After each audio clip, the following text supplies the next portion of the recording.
大家好，欢迎来到我们的频道汪兔环游记，我是 Tracy。大家好，我是老刘。之前我们给大家介绍过渥太华的郁金香节，是在5月的上中旬。如果你是从多伦多出发，那么这趟行程你可能还有一个会去打卡的地方，那就是加拿大国家公园之一的千岛湖。今天我们就带大家去体验一下千岛湖的3小时游船风光，以及一些相关的历史故事。在视频的最后，我们也将会分享一些关于买票的信息。大部分人都认为千岛湖是位于 Kingston 金士顿的，但是实际上坐游船很多都是从 Kingston 东边的小趟 Gananoque 出发，这里呢也被认为是通往千岛湖的大门。千岛湖群岛呢，位于加拿大安大略省和美国纽约州之间的圣劳伦斯河上，它一共拥有1864个岛屿。早在数千年前呢，这里就已经有原住民的居住地了。圣劳伦斯河呢，则发源于北美的5大湖之一的安大略湖，流经加拿大安大略省和魁北克省以及美国的纽约州，最后向东注入大西洋，全长超过1200公里。它不仅是北美最重要的水道之一，也是一条连接大湖区和海洋的天然通道，被称为加拿大的生命线。而千岛湖呢，形成于数千年前冰川退却时期，留下了这一片如马赛克般的岛屿群。几个世纪以来，这里一直是活动中心。原住民如易洛魁人和奥吉布瓦人，早在欧洲定居者到来之前，就在这里生活和贸易。到了19世纪，这里成为北美富人的度假天堂，许多精致的古堡、别墅也在这个时候建成。最著名的就是新型岛上 Hart Island 上的博尔特城堡 Boat Castle。这个船呢，其实有很多地方都可以看这个风景。最上层呢，有一个大平台一样的座位，如果天气好的话，大家都会选择开船的时候坐在上面。排队的时候，我们问了工作人员，会告诉我们靠左侧的景色会相对更好一点，所以上船的时候呢，我们就是坐在了最左边。它的船头和船尾也都是可以站人拍照或者看风景的，不过如果船开的速度比较快的话，风会非常大。船尾呢，就可以看到翻起的这种水浪，还是挺好看的。有一侧的船的路线呢会走到两侧都是美国的，所以也看到很多房子他们会挂这种美国的国旗。船路过的很多灯塔呢都变成了鸟类的栖息地，船开过去的时候呢，他们也毫不害怕的样子，不知道是不是这辈子见得太多了。在船舱中有这样一个地图，它展示了千岛湖的全貌，里面还标注了大大小小岛屿的名称以及值得关注的兴趣点。不过我看了半天也没有想明白这个船到底是沿着哪条航线走的。大家有机会来玩的时候可以研究一下。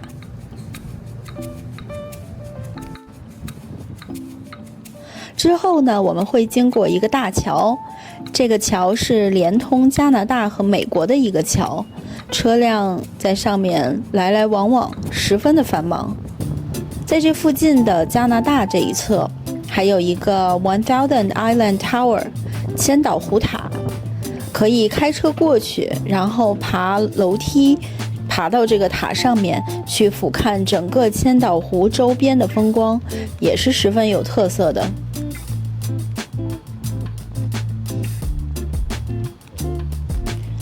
感觉基本上河边的每一户都有码头，我想喜欢玩船或者玩水的人会更愿意住在这里。当然，这里大部分的房子看起来也确实是更像度假房或是养老房，不过出去一趟也确实不是很方便。现在就让我们聊聊千岛湖令人心动也令人伤心的故事吧。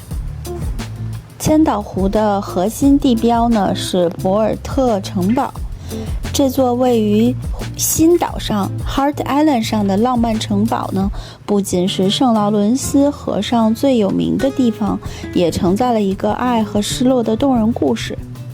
博尔特城堡呢是美国镀金时代的一个缩影，它是由百万富翁乔治·博尔特为他的挚爱妻子路易斯建造的。它不仅是建筑的杰作，更是一封用石头和梦想写成的浪漫情书。乔治·博尔特是约翰·华尔道夫酒店的老板，19世纪末的酒店业巨头。1900年，他买下了新岛，计划为路易斯打造一座欧洲风格的城堡，作为他们夏天的度假庄园。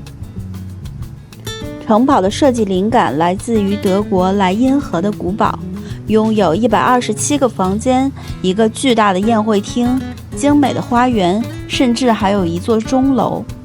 乔治投入了250万美元，相当于今天的数千万美元，希望这座城堡成为他对路易斯爱的永恒象征。然而，这个浪漫的故事有一个悲伤的转折。1904年，路易斯在城堡尚未完工时突然去世，年仅45岁。而心碎的乔治无法面对这座承载着两人梦想的城堡，因此他立即下令停止了所有的建设。工人们放下工具，离开了新岛，而留下了未完成的城堡在风雨中沉寂。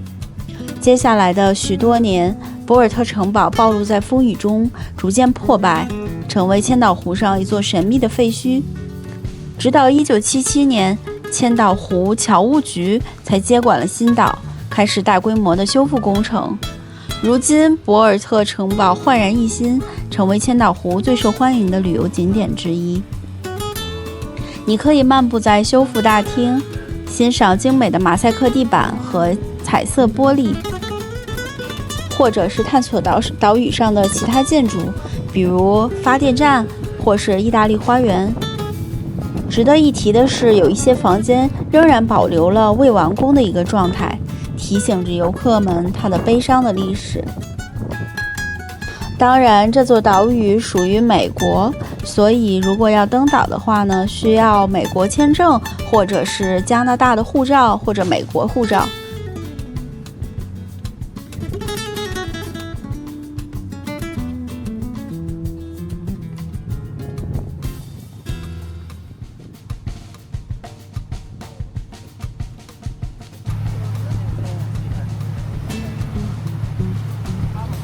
另外呢，千岛湖还拥有世界上最短的国际桥梁 Zavicon Island Bridge， 它仅仅有32英尺长，连接了2座小岛。一座小岛呢属于加拿大，另外一个属于美国。传说呢，岛主是一个意大利裔的高管，他买下这2个岛，打造了一个跨国度假胜地。他会跑到美国这边锻炼，再回到加拿大吃早饭。岛上还飘扬着加拿大、美国和意大利3个国家的旗帜，真是跨越国界的一个生活模式。另外，我们国人比较熟悉的千岛沙拉酱，实际上也应该是起源于这里。根据的 Oxford Companion of Food and Drink 这本书呢，千岛酱的名称推源呢，起源于美国和加拿大这个圣劳伦斯千岛湖群岛这里。比较有名的说法是，一个钓鱼向导的妻子Sophia 做了千岛酱，当做丈夫在岸边吃晚餐的调味料。而一个加拿大女演员尝过了千岛酱以后呢，拿到了制作配方，并且呢，把它给了另外一个居住在千岛湖附近的度假居民，也就是刚才说的 George Charles Boat经营着酒店，并且把千岛酱呢列入到餐厅内。1959年，国家地理杂志的一篇报道曾指出，千岛酱据说就是 Boat 的主厨发明的。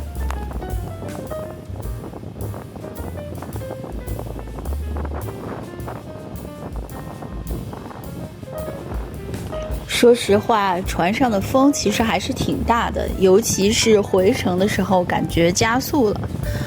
后半程的时候，大家基本上也都从户外直接坐到了船舱里，景色的变化呢也并不是很大。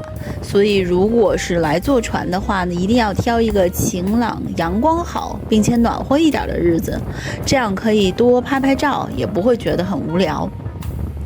最后呢，想和大家分享一下买票的攻略。我们买的票呢是3小时从 Gananoque 出发，是在 City Cruise 上面提前买的票。如果是从 Gananoque 出发的话，1小时的船票是没有办法看到博尔特城堡的，这个需要大家格外注意。但是如果是继续往东开车，从阿维利这个小趟出发，1小时的票呢就是可以看到的。所以大家在订票的时候一定要详细看一下里面的详情，是不是保证能看到博尔特城堡。来千岛湖的人大多都应该会被这个爱情故事感动，同时也会感慨人生的无常。